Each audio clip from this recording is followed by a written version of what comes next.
అమెరికాకు సంబంధించిన 2 యుద్ధ విమానాలు గాల్లోనే పేల్చేసింది ఇరాన్ బలహీనపడిందని చెప్పి ట్రంప్ చెప్తుంటే ఇరాన్ తన బలాన్ని మళ్ళీ చూపిస్తూ అమెరికాకే చెక్ పెడుతోంది. F-15E అండ్ A-10 అనేటువంటి వార్తో 2 యుద్ధ విమానాలని గాల్లోనే పేల్చేసింది ఇరాన్. సో ఇక్కడ మన వెనుక విజువల్లో చూస్తున్నారు, ట్రంప్ విమానాలు కుప్పకూలిపోయాయి, 2 విమానాలు కూడా కుప్పకూలిపోయాయి.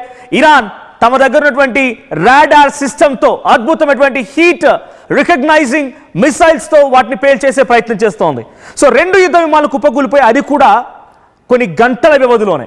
సో ఒకరోజు ఇరాన్ పైన అమెరికా ఎటువంటి దాడి చేసిందనంటే టెహరాన్ నుంచి కరాజ్ వైపు వెళ్ళేటువంటి ఒక బ్రిడ్జ్ని పేల్చేసింది, మధ్యలోనే దాన్ని విరగొట్టేసింది, ఒక నిర్మాణ దశలో ఉన్న బ్రిడ్జ్ని.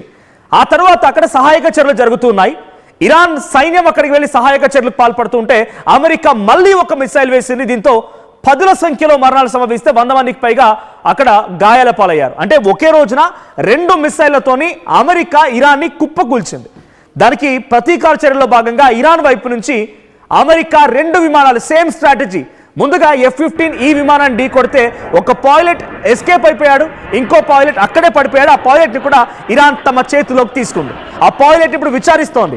సో ఆ విమానం ఎప్పుడైతే అక్కడ కుప్పకూలిపోయిందో, ఆ విమానం అలా పడిపోతే దాని ద్వారా టెక్నాలజీని ఉపయోగించి అక్కడ చిప్స్ కానీ సర్క్యూట్స్ కానీ, లేదంటే ఏ యొక్క ప్లాన్తో అయితే ఆ విమానం ఫైటర్ జెట్ ఎగురుతోందో ఆ ఫైటర్ జెట్ టెక్నాలజీని ఇరాన్ కానీ రష్యా కానీ చైనా కానీ దక్కించుకునే అవకాశం ఉంది. కాబట్టి ఆ పడిపోయిన విమానాన్ని కూడా తీసుకురావాలన్న ఒక ఆలోచనతో అమెరికా మళ్ళీ వార్థాగ్ A-10 వార్థాగ్ అనేటువంటి మరొక ఫైటర్ జెట్స్ రంగంలో దించింది. అయితే ఒకటేమో డైరెక్ట్గా ఇరాన్ గగనతలం పైకి వచ్చిన తర్వాత అమెరికా సాహసం చేస్తూ ఉంటే ఇరాన్ దాన్ని పేల్చేస్తే, ఇంకొకటి పర్షియన్ గల్ఫ్లోనే స్ట్రైట్ ఆఫ్ హార్ముజ్ దగ్గర A-10 వార్థాగ్ అనేటువంటి మరొక ఫైటర్ జెట్ని కూడా ఇరాన్ పేల్చేసింది.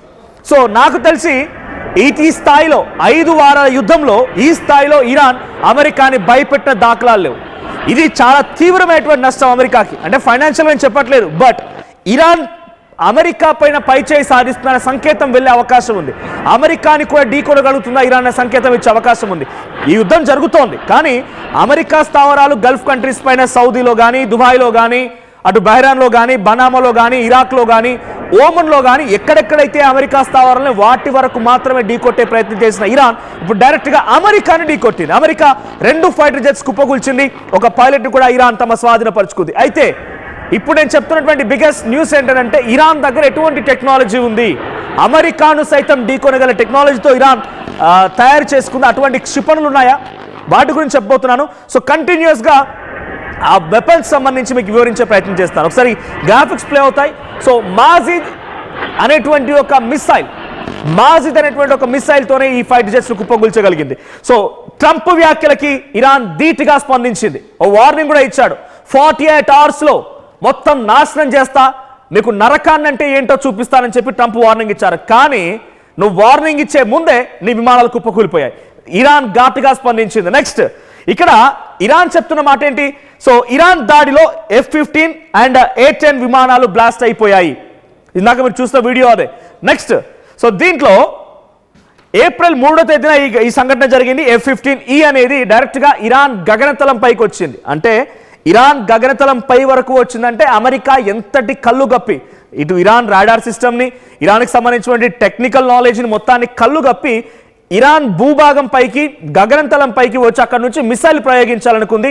2 ఫైటర్ జెట్స్తో కూడినటువంటి F-15E అనేటువంటి విమానం ఇరాన్ గగనతలం పైకి వచ్చింది. సో మరి దాన్ని ఎలా గుర్తించింది? ఆల్రెడీ ఇరాన్ కళ్ళు గప్పి ఇరాన్ గగనతలం పైకి వచ్చినటువంటి F-15Eని ఇరాన్ ఎలా కనుగొనిందని అంటే మాజిద్ అనేటువంటి ఒక మిసైల్, అది హీట్ రికగ్నైజింగ్ మిసైల్ అంట. నావిగేషన్తో పని లేదు, సిగ్నల్ సిస్టమ్తో పని లేదు, హీట్ రికగ్నైజింగ్ మిసైల్ అది. సో అంతకంటే ముందు A-10 వార్థాగ్ మిసైల్ కూడా. సో A-10 వార్థాగ్ అనేటువంటి A-10 వార్థాగ్ అనేటువంటి ఆ విమానాన్ని కూడా పేల్చేసింది. 2 విమానాలు పేలిపోయాయి.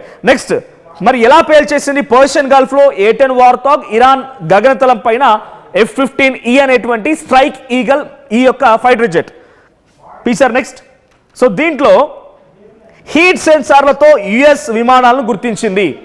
సో బేసిక్గా మన దగ్గర మీకు సుదర్శన చక్ర S-400 మీకు గుర్తుండే ఉంటుంది. పాకిస్తాన్ నుంచి ప్రయోగించిన ఏ మిసైల్ అయినా సరే ఈ S-400 చుట్టూరు ఒక డేగ కన్నుగా మార్చుకొని రాడార్ సిస్టమ్ ద్వారా, అంటే అది వచ్చేటువంటి నావిగేషన్ ప్రెసైజ్ టార్గెట్స్, ఉదాహరణకి పాకిస్తాన్ నుంచి మిసైల్ ప్రయోగించామంటే ఆ మిసైల్ ఎక్కడ పడాలి, ఎక్కడ బ్లాస్ట్ అవ్వాలి రకంగా ముందే రాసి పెట్టుకుంటాయి. అప్పుడు మన సుదర్శన్ చక్ర ఏం చేస్తుందంటే దాన్ని గుర్తించి ఆ ప్రిసైజ్ టార్గెట్ మిసైల్ని దాన్ని గాల్లోనే ఇంటర్సెప్ట్ చేసే ప్రయత్నం చేస్తుంది. సో అది మన భూభాగంలోకి ఎంట్రీ ఇవ్వక మునిపే దాన్ని గాల్లోనే పేల్చేస్తూ ఉంటుంది. అది అంతా కూడా నావిగేషన్ ద్వారా, నావిగేషన్ రాడార్ సిస్టమ్ ద్వారా. కానీ దీనికి నావిగేషన్ అవసరం లేదు, ఇది హీట్ సెన్సార్లను గుర్తిస్తుంది. ఎలా హీట్ సెన్సార్లను గుర్తిస్తుంది? వన్స్ మిసైల్ మనం ప్రయోగించామంటే ఆ మిసైల్ వెనకాల మీరు చూస్తుంటారు, ఒకసారి మీకు ఆ వీడియో కూడా చూపిస్తాను, వెనకాలే ఒక ఫైర్ వస్తూ ఉంటుంది. ఆ ఫైర్ అనేది కొంత హీట్ జనరేట్ చేస్తుంది. ఆ హీట్ సెన్సార్ అనేది ఏదైతే మాజిద్ వాడుతూ ఉందో ఆ హీట్ని గమనిస్తుంది. ఈ రకంగా హీట్ వస్తుంది, సో ఎటువైపు నుంచి హీట్ వస్తుంది అని గమనిస్తుంది. హీట్ మాత్రం కంట్రోల్ చేయలేం కదా, సో మిసైల్స్ హీట్ని కంట్రోల్ చేయలేం. ఆ హీట్ వేవ్స్ ద్వారా ఇది గుర్తించి దాన్ని ఇంటర్సెప్ట్ చేసే ప్రయత్నం చేస్తుంది. సో మాజిద్ స్పెషాలిటీ ఏంటంటే, నెక్స్ట్ కంటిన్యూషన్.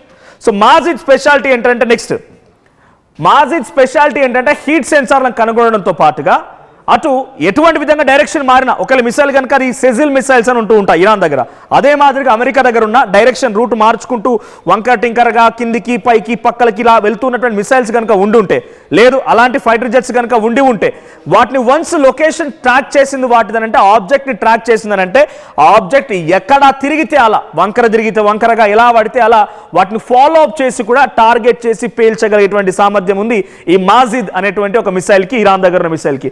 యుఎస్ విమానాలను పేల్చింది మాజిద్ క్షిపణులు, అంటే mobile missile systems.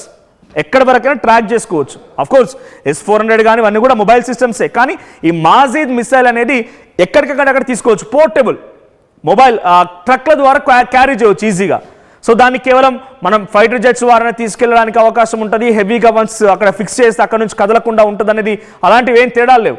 It can be transported and easily portable too. So Majid లాంటి క్షిపణులను mobile system, mobile missile system అని చెప్తూ ఉంటారు. Next continuation.